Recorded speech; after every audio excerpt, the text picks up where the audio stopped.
السلام علیکم ورحمۃ اللہ وبرکاتہ۔ ناظرین محترم، آپ حضرات کیسے ہیں؟ امید قوی ہے کہ آپ تمامی ناظرین خیریت و عافیت سے ہوں گے۔ میں دعا کرتا ہوں کہ اللہ پاک اس مہینے کی برکت سے آپ تمامی ناظرین کو صحت و سلامتی عطا فرمائے۔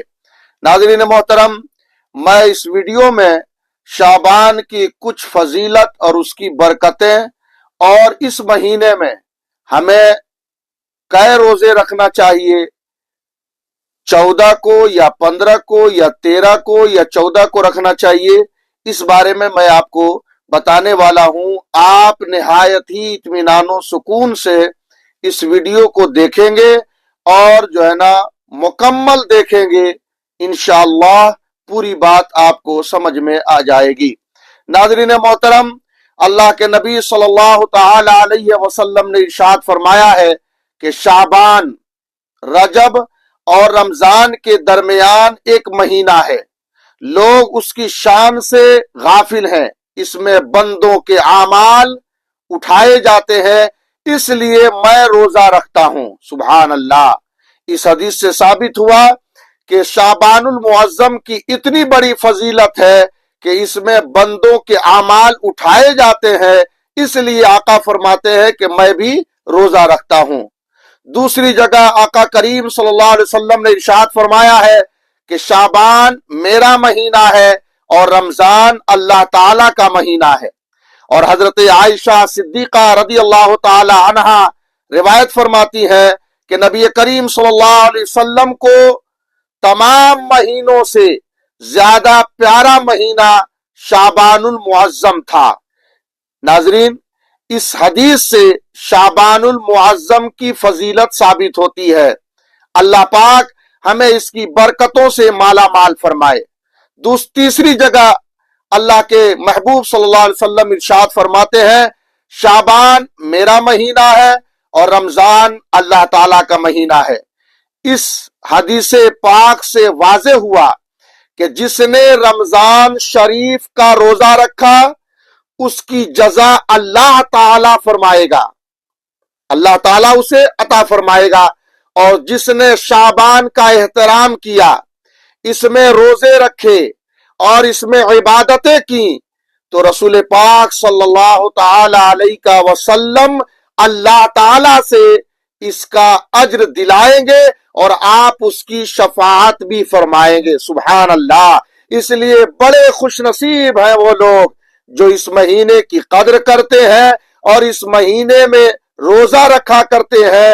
اللہ پاک بڑا رحیم و کریم ہے، نبی رحمت ایسے انسان کی شفاعت بھی فرمائیں گے اور اللہ سے اس کو اس کا اجر بھی دلائیں گے۔ حضرت انس بن مالک رضی اللہ تعالیٰ عنہ سے روایت ہے کہ نبی کریم صلی اللہ علیہ وسلم سے عرض کیا گیا کہ رمضان شریف کے بعد کون سے روزے افضل ہیں؟ تو آقا کریم صلی اللہ علیہ وسلم نے فرمایا شعبان کے۔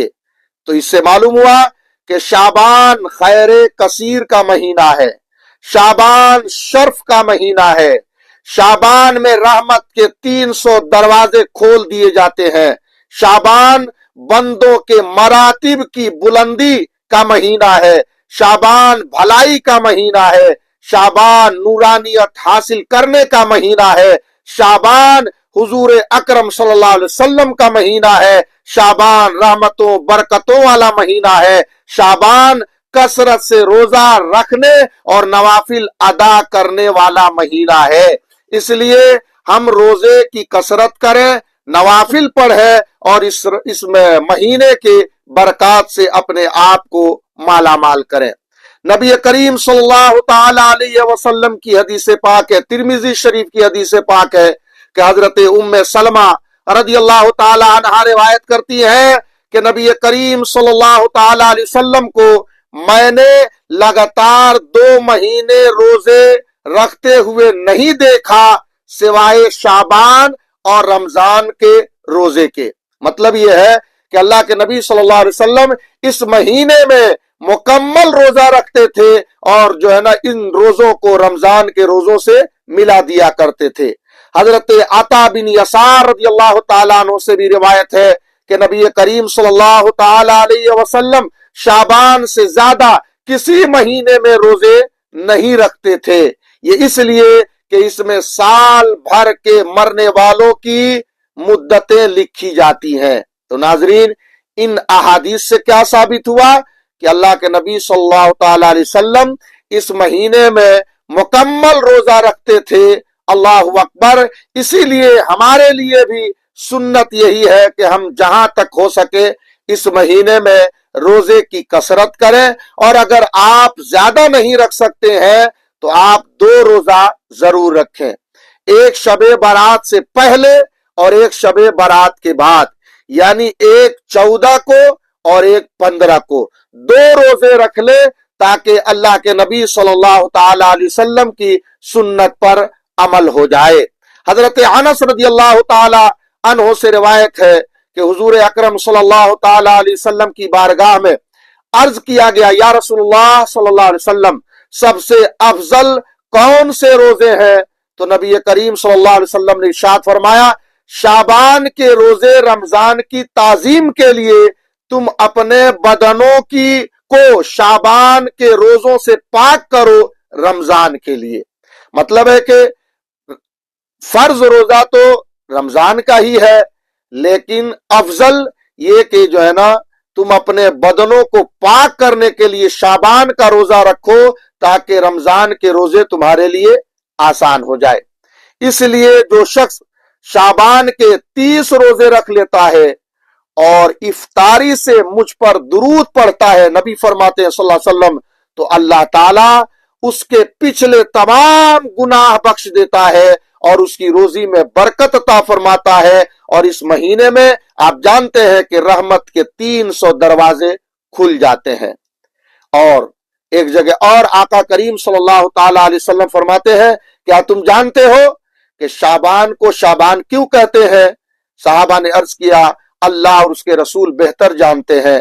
آپ نے فرمایا، اس لیے کہ اس میں خیر کثیر کے شعبے نکلتے ہیں، اس لیے اس کو شعبان کا مہینہ کہا جاتا ہے۔ گویا شعبان المعظم میں اللہ رب العزت کی عبادتوں سے دلوں کو میل سے پاک و صاف کر لیا جاتا ہے، تاکہ رمضان شریف میں اللہ تعالیٰ کی رحمتوں سے دل خوب فیضیاب ہو۔ اور ناظرین، تو پتہ چل گیا کہ اس مہینے کی یہ برکتیں ہیں، فضیلتیں ہیں، اور آقا کریم پورا مہینہ روزہ رکھتے تھے۔ تو چلے اگر ہم پورا مہینہ نہیں رکھ سکتے تو ناظرین اس مہینے میں آپ 2 روزہ ضرور رکھیں، ایک 14 شعبان اور ایک 15 شعبان کو، تاکہ عبادت سے پہلے بھی ہمارا جو ہے نا رجسٹر میں نام روزے کی حالت میں لکھا جائے، اور عبادت کے بعد بھی، اس رات کی عبادت کے بعد بھی ہمارا نام رجسٹر میں روزے کی حالت میں لکھا جائے۔ میری دعا ہے کہ اللہ پاک ہم سب کو اس مہینے کی قدر کرنے کی توفیق فرمائے، اور اس مہینے میں روزہ رکھنے کی اللہ توفیق دے، اور اس کے برکات سے آپ نے سن لیا کہ اس مہینے میں روزہ رکھنے کی برکت سے روزی میں برکت ہوتی ہے، صحت ملتی ہے، پریشانیاں دور ہوتی ہیں۔ تو اللہ پاک روزہ رکھنے والوں کے گھروں میں برکتیں عطا فرمائے، صحت و سلامتی عطا فرمائے، اور ہر طرح کی پریشانیوں سے نجات فرمائے۔ ناظرین، اگر یہ ویڈیو پسند آئے تو آپ شیئر ضرور کریں، اور اپنے بھائی کو نہ بھولیں۔ دعاؤں میں یاد رکھیں۔ السلام علیکم۔